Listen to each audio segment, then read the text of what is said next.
I video di comprensione orale dell'italiano piacciono sempre tanto e in molti mi chiedono di leggere più storie sul mio canale YouTube. Per questo oggi ho deciso di pubblicare la lettura di un'altra novella tratta da Marco Valdo di Italo Calvino. Si tratta in realtà di un episodio del podcast di Vaporetto Italiano che ho rubato e riproposto anche qui su YouTube, perché Vaporetto Italiano ha anche un podcast con tanti episodi che ti aiuteranno a imparare e migliorare il tuo italiano sempre di più. Troverai gli episodi del podcast di Vaporetto Italiano su Spotify, Google Podcast e Apple Podcasts. Trovi il link nella descrizione di questo video. Potrai trovare anche le trascrizioni degli episodi del podcast su Patreon, con il vocabolario più importante spiegato e usato in contesto. Trovi tutto qui sotto, ma oggi ti propongo un episodio del mio podcast in cui leggo una novella di Marco Valdo. Di nuovo il nostro amico Marco Valdo ne combinerà di tutti i colori. Si tratta di una lettura di livello avanzato. Ti avviso, Italo Calvino ha un linguaggio molto ricercato e molto forbito, quindi non ti preoccupare se non comprendi il significato di molte parole. Prova a focalizzarti sul contesto generale e potrai riascoltare questo episodio quante volte vuoi. Prima di leggerti la storia, ti ricordo che se non lo hai ancora fatto, puoi iscriverti al mio canale e cliccare sulla campanella, così non perderai neanche un video di Vaporetto Italiano. Ma bando alle ciance, ti presento Un sabato di sole, sabbia e sonno, tratto da Marco Valdo. Per i suoi reumatismi, aveva detto il dottore, quest'estate ci vogliono delle belle sabbiature. E Marco Valdo, un sabato pomeriggio, esplorava le rive del fiume, cercando un posto di sabbia asciutta e soleggiata. Ma dove c'era la sabbia, il fiume era tutto un gracchiare di macchinari arrugginiti al lavoro. Macchine vecchie come dinosauri che scavavano dentro il fiume e rovesciavano enormi cucchiaiate di sabbia negli autocarri delle imprese edilizie, fermi lì tra i salici.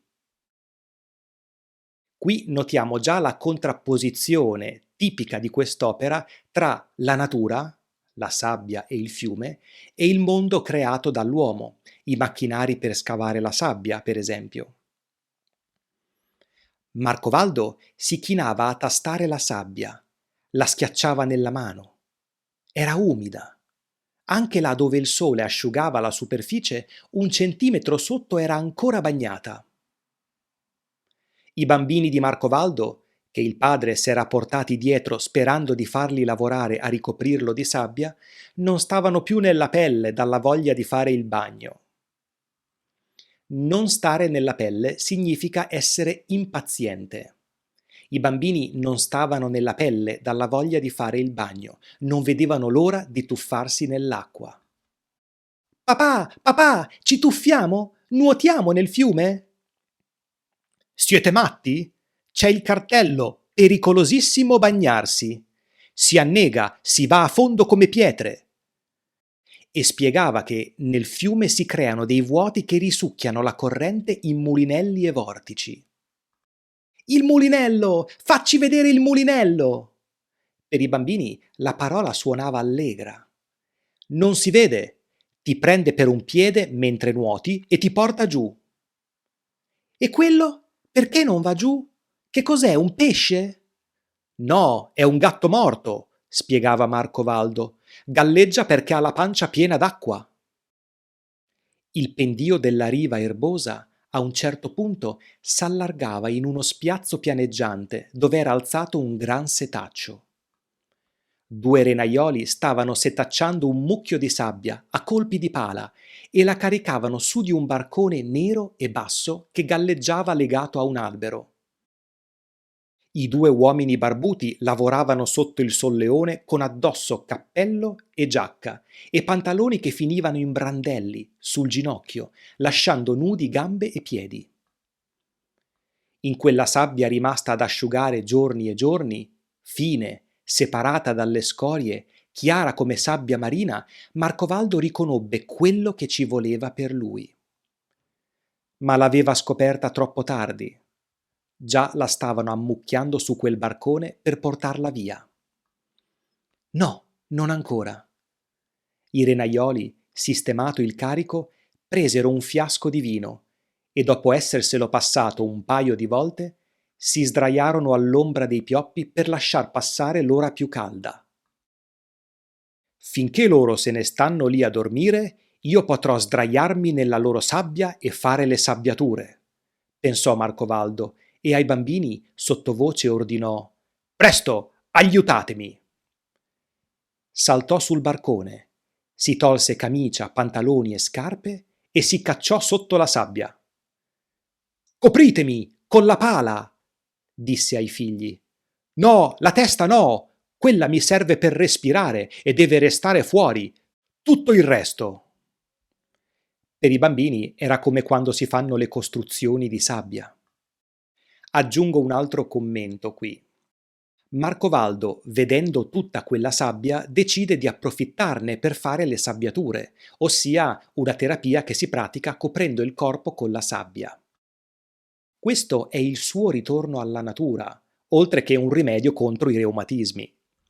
E così Marcovaldo decide di farsi coprire di sabbia dai propri bambini. Adesso andate via! Sbuffò Marcovaldo da sotto il suo sarcofago d'arena. Cioè, prima mettetemi un cappello di carta sulla fronte e sugli occhi, e poi saltate a riva e andate a giocare più lontano, se no i renaioli si svegliano e mi cacciano. Possiamo farti navigare per il fiume tirando il barcone da riva con la fune? Propose Filippetto, e già aveva quasi slegato l'ormeggio. Marcovaldo, immobilizzato, torceva bocca e occhi per sgridarli. Se non ve ne andate subito e mi obbligate a uscire di qui, vi bastono con la pala! I ragazzi scapparono.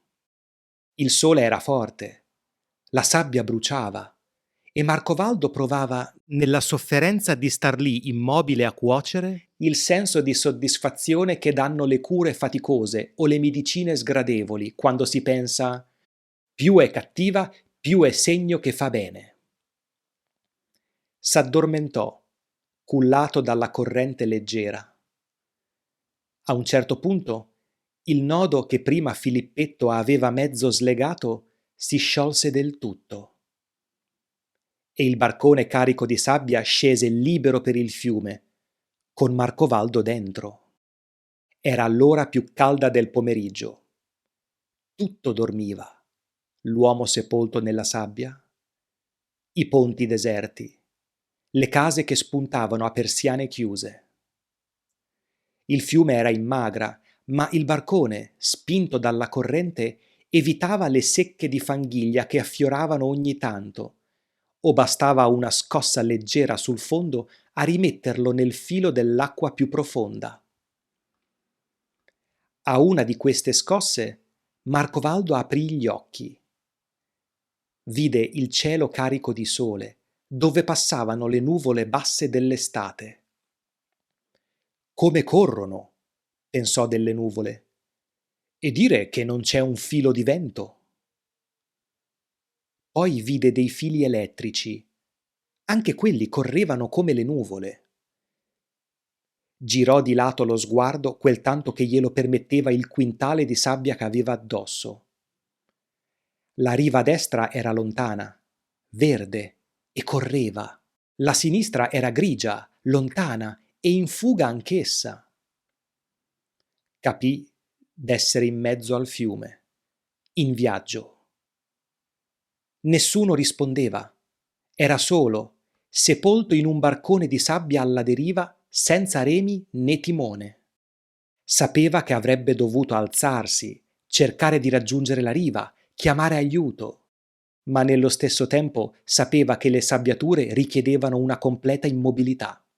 Doveva stare lì fermo più che poteva, per non perdere attimi preziosi alla sua cura. In quel momento vide il ponte e mentre entrava nell'opaca regione d'ombra che le volte proiettavano sotto di sé, si ricordò della rapida. Un centinaio di metri dopo il ponte, il letto del fiume aveva un salto. Il barcone sarebbe precipitato giù per la cascata ribaltandosi e lui sarebbe stato sommerso dalla sabbia, dall'acqua, dal barcone, senza alcuna speranza d'uscire vivo. Ma ancora, in quel momento, il suo pensiero era ai benefici effetti della sabbiatura che si sarebbero persi all'istante. Qui Marcovaldo si trova a dover scegliere tra la propria vita, messa a rischio dalla rapida, e il suo contatto con la natura, la sua terapia nella sabbia. Quest'ultima è più forte e decide di rischiare, pur di non rovinarne gli effetti benefici. Attese il crollo e avvenne, ma fu un tonfo da sotto in su. Sull'orlo della rapida, in quella stagione di magra, s'erano ammucchiati banchi di fango. Il barcone ci si incagliò, facendo sobbalzare l'intero carico di sabbia e l'uomo sepolto dentro. Marcovaldo si trovò proiettato in aria come da una catapulta e in quel momento vide il fiume sotto di lui. Ossia, non lo vide affatto, vide solo il brulichio di gente di cui il fiume era pieno.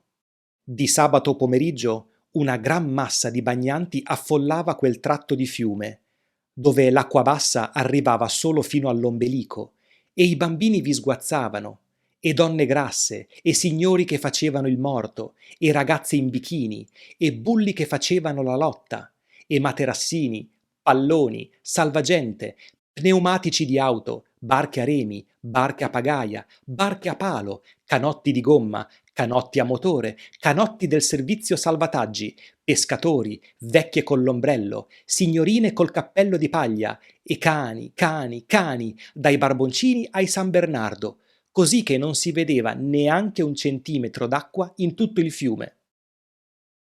E Marcovaldo, volando, era incerto se sarebbe caduto su un materassino di gomma o tra le braccia d'una giunonica matrona, ma d'una cosa era certo, che neppure una goccia d'acqua l'avrebbe sfiorato. Fine della storia.